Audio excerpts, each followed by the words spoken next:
Comment utiliser la non-conservation de l'énergie mécanique pour déterminer le travail d'une force de frottement? La situation est la suivante. Un skieur s'élance sur une piste, sur le trajet AB pendant 550 mètres. On connaît également la masse du skieur, 110 kg avec son équipement, sa vitesse au point B, sa vitesse au point A étant nulle, et on se demande quelle est la valeur de la force de frottement de l'air sur le skieur. En effet, on peut voir que le skieur il est soumis à deux forces de frottement ici, les forces de frottement de l'air, qu'on appelle la traînée aérodynamique, et puis également les forces de frottement de la neige sur les skis. On ne pourrait pas utiliser le travail des forces de frottement de l'air, puisque le travail se calcule avec un produit scalaire d'une force constante. Or là, cette force ici, elle dépend de la vitesse du skieur, donc c'est pas une force constante.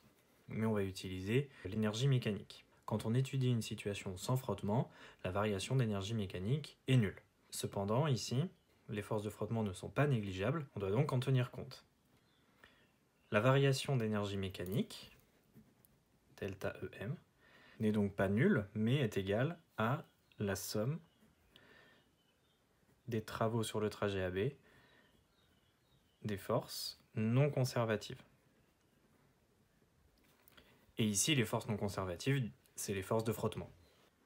Donc pour pouvoir déterminer les travaux des forces de frottement, on doit d'abord calculer la variation d'énergie mécanique. Ce sera donc la première étape, variation d'énergie mécanique. L'énergie mécanique, on sait que c'est la somme de l'énergie cinétique et de l'énergie potentielle.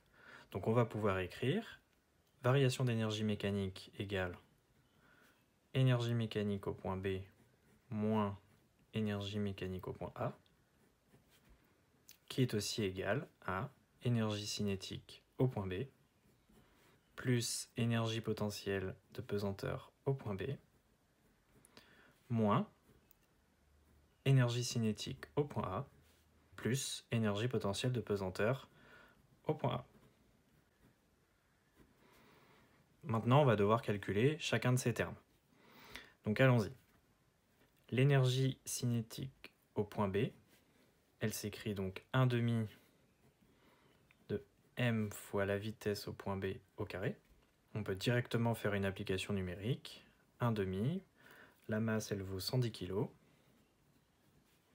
Et la vitesse elle vaut 254,958 km/h.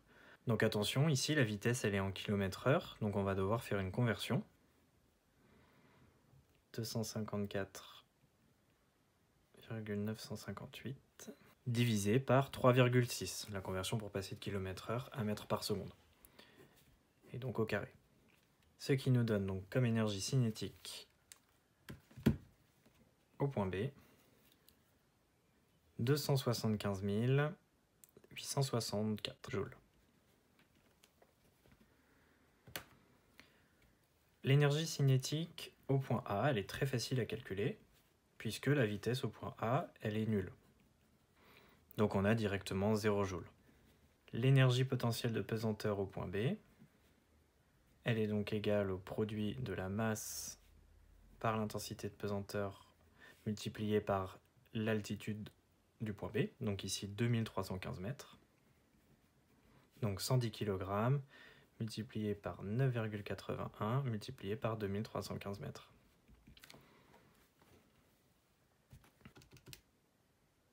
Ce qui nous fait 2 498 117 joules.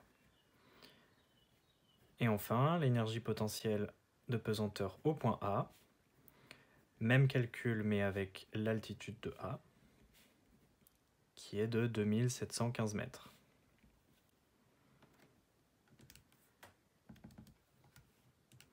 Ce qui nous fait 2 929 757 joules.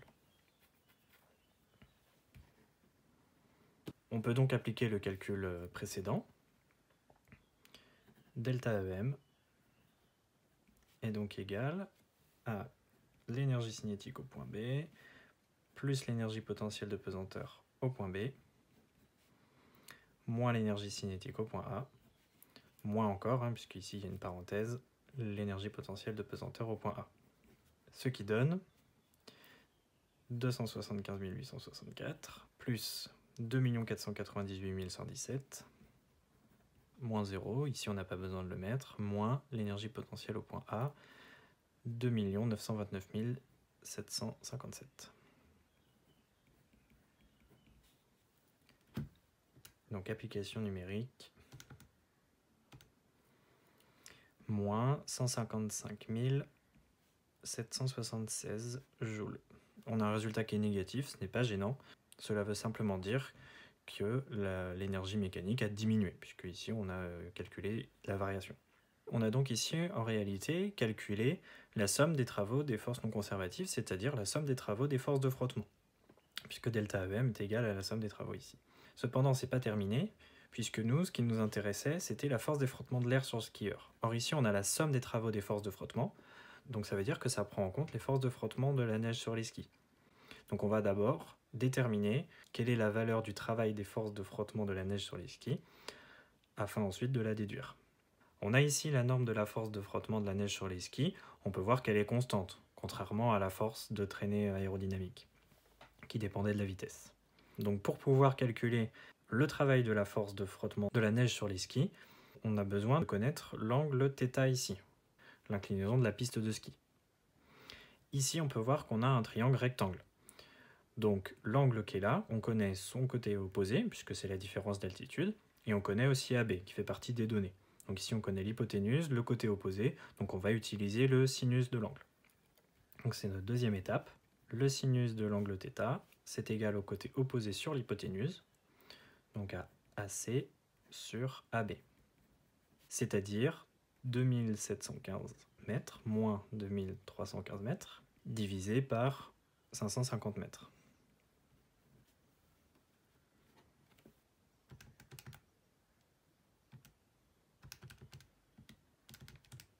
Ça nous donne 0,73. Maintenant, pour déterminer la valeur de l'angle θ, il faut utiliser la fonction arcsinus. Arcsinus, sur les calculatrices, elle peut s'appeler soit sinus moins 1, comme ici, soit arcsin. Donc arcsinus du sinus de θ, c'est donc égal à arcsinus de 0,73. Et donc arcsinus de sinus, ça donne θ, puisque c'est la fonction inverse. Et ça me donne ici un angle de 46,89 degrés. Ensuite, on va pouvoir donc calculer le travail sur le trajet AB de la force de frottement de la neige sur les skis. Donc c'est égal au produit scalaire de la force de frottement par le vecteur AB. Et donc ceci, comme c'est un produit scalaire, c'est égal à la norme de la force de frottement multiplié par la longueur AB multiplié par le cosinus de l'angle entre les deux. Ici, on peut l'appeler alpha. On a donc la norme de la force de frottement, elle est donnée ici, donc 0,04, multiplié par la masse, 110, multiplié par l'intensité de pesanteur, multiplié par le cosinus de θ, qui vaut 46,89, et donc multiplié par AB, 550 mètres, et enfin multiplié par cosinus alpha. L'angle alpha, on peut voir ici que la force de frottement est dans cette direction et orientée dans ce sens, et le vecteur AB, il est dans la même direction mais orienté dans l'autre sens. Donc du coup, l'angle entre les deux, c'est 180 degrés, c'est un angle plat. Et cosinus 180 degrés, ça vaut moins 1. On peut donc appliquer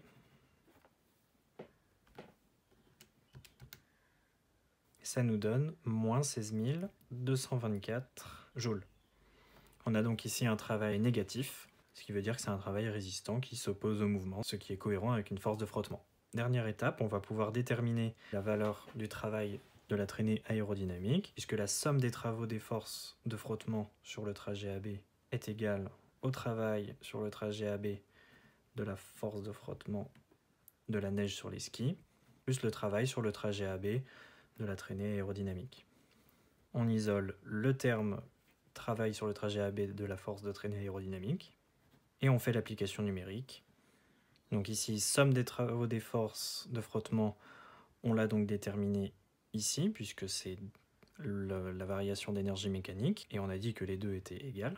Donc moins 155, 776, moins, attention ici, il y a deux signes moins, il ne faut pas les oublier, puisqu'ici on fait moins le travail des forces de frottement de la neige sur les skis, qui vaut elle-même moins 16 224. Et cela donne donc moins 155 776. Moins par moins ici, ça fait plus 16 224. Et on trouve moins 139 552 joules. On obtient bien donc ici un travail qui est résistant, qui est cohérent, puisque la force de traînée aérodynamique s'oppose également au mouvement.